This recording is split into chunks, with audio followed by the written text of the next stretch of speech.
My name is Wessel Oltheten. I work as a mixing engineer and a mastering engineer. I've known Eelco for about half my life now. When I went to college, he was my professor.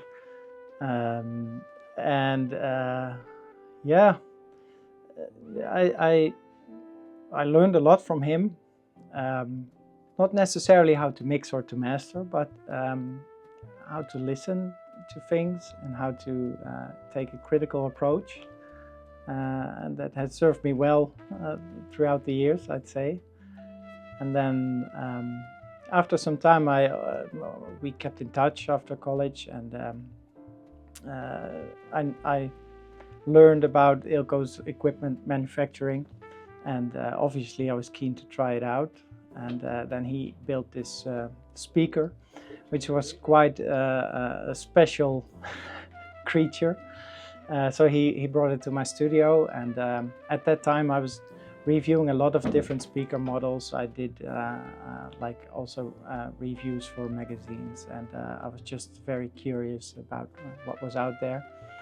And so he brought over these speakers, and I first placed them, and I started listening, and I was shocked. Like, it was so different than anything else out there that I thought something was wrong.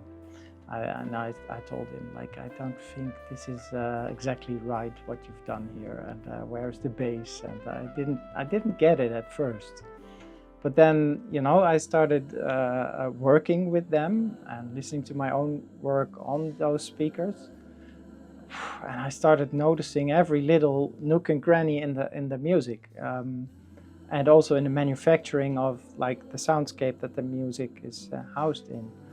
And that was very special because it taught me a lot about how these soundscapes work, how they come to be, and what is important. And man, do these speakers make you work hard for it.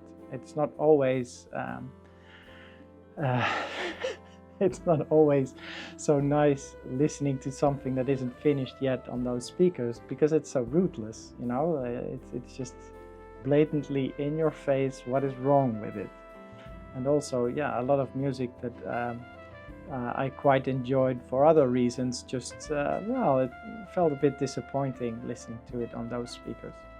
But for my own work, I learned to appreciate them, I learned to work with them, and then they just allow you to do amazing things, I think. And over the years I've grown to be much more confident in the work that I deliver to my clients, because if I heard it on the LS1s, then I'm dead sure that it's there, and if I hadn't heard it, then I'm dead sure it isn't there.